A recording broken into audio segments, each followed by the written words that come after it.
I want to bring in Governor Jay Inslee of Washington State, who you may remember ran a very climate-focused campaign for president in the 2020 Democratic primary and has been dealing with a lot of challenges in his state, from COVID now to this. Governor, let's just start with the kind of public health and logistical challenges posed by heat this extreme in your area, what it means for keeping people safe, the grid, everything in your state. Well, I think some people think, well, we'll just strap on a few more air conditioners and we'll be fine. Doesn't work. Our grid system's now being shut down in places because of this excess of heat. I just got a notice from one of my utilities in Spokane that 8,000 people have been cut out from electricity. The air conditioner not doing them any good right now. We, of course, have done the cooling centers as much as humanly possible. We have shared information with our citizens about heat stroke and how to recognize it and what to do about it. But we've got to recognize we were not built for this heat bomb. Climate change has dropped a heat bomb on the Pacific Northwest. We're called the Evergreen State for a reason. It's moderate, it's cool, it drizzles quite often. We were not meant for this. And so you have a whole infrastructure, a whole economy, a whole culture built on moderate temperatures. So this is very dangerous. And you got to understand there's a lot of people can't avoid this. They work outside. Some of us get to work inside where we do have air conditioners. But our whole society is built on our agricultural industry, our construction industry, and being able to work outside. We are not prepared for that. So right now, what we're seeing is the harbinger of a future that is now upon us. And, I'll be talking to the president Wednesday about our forest fire threats that are just beginning to heat up.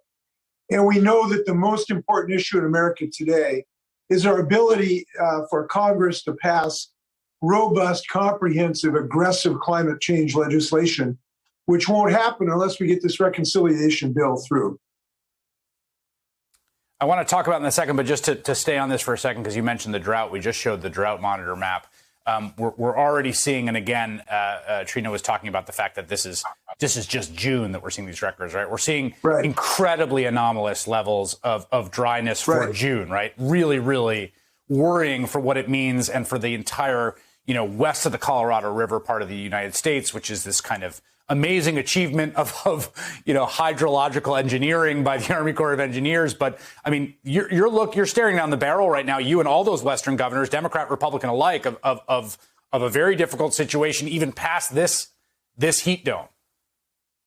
Yeah, this is a whole West emergency. Of course, you've heard about the Southwest and the Colorado system with historic absence of water, but it is in the Klamath River Basin in Oregon, where agricultural people are not going to have water this year, in part because of these low flows. It is my state where it is so dry. I just talked to some friends the other day that may lose a substantial part of their crops in southeastern Washington.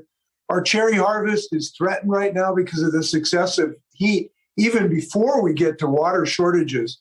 So this is a Western United States problem. And the problem is, if this was a one-off, if we're going to get through this and we're going to go back to normalcy next year, but that's not the case. This is the beginning of a permanent emergency. And that is why it is so disturbing.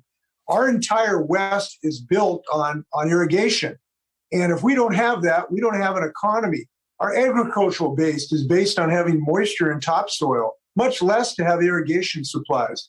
And our forest fires our forests are just ready to blow up right now. And we're looking at a permanent situation. That's why we have to attack the source of this problem, which is climate change.